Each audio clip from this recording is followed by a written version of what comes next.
So here recently, Starlink sent out an email to me offering me a second Starlink dish that I could add on as like a standby mode, or basically as a portable option. So with that being said, when they send this out to you, they send out a power cord that's plenty long to be able to like run this thing in the house, but it's basically only set up to 110 adapter. There's a ton of different battery options on the market that you can run. And because this has an operating voltage of 12 volts up to 48 volts, all you really need is something like a drill battery. So that's what we're gonna go over today in this video. I actually reached out to this company to see if they'd be willing to send this little adapter out to me to try it and test, just to show you guys one of the options that are out there on the market. There are going to be a few things in this video that I need you to know, because while this is a great option, there are a few setbacks that you need to be aware of so that you don't run one of your drill batteries.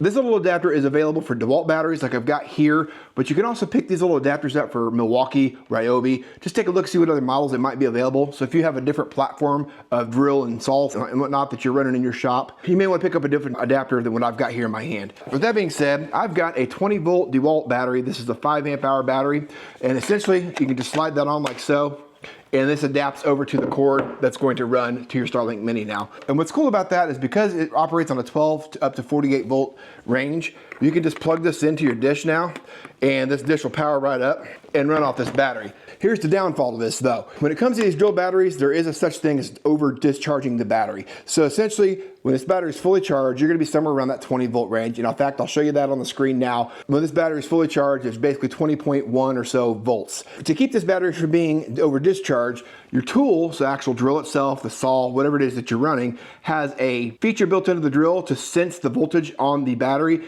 and it won't allow that tool to run down past a certain voltage.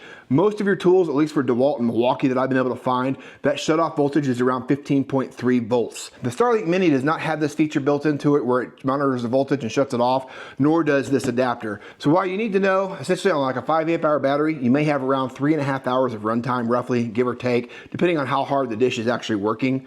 And if you have like an 8 amp hour battery, it's safe to assume that you're gonna have a little bit more runtime out of that versus like a 2 amp hour battery, you're probably gonna be half of the 5. So what you definitely wanna make sure of is that you don't run this battery under like 16 volts just to be safe. Because otherwise, if you run this thing down under that and you run this battery too low, you do run the risk of not being able to charge this battery back up, or hurting the health of the battery, or greatly diminishing the runtime that this battery is gonna give you in the future. So here's what we can do to kind of counteract that a little bit. So if you got this plugged in, essentially what you can do is pick up one of these little inline monitors. What that's going to do for us is if I unplug this like so, and instead I plug this monitor in like this.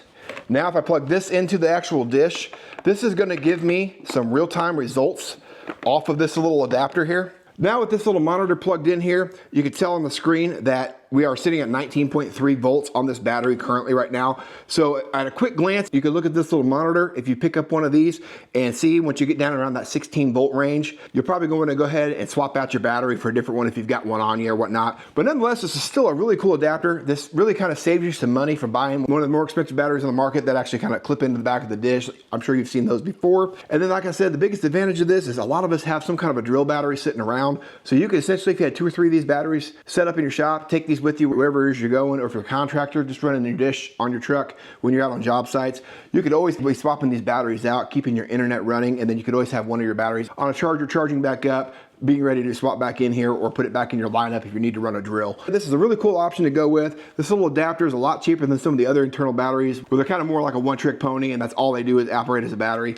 But this kind of saves you a little bit of money up front, and I thought this was worth mentioning and you guys taking a look at with me today.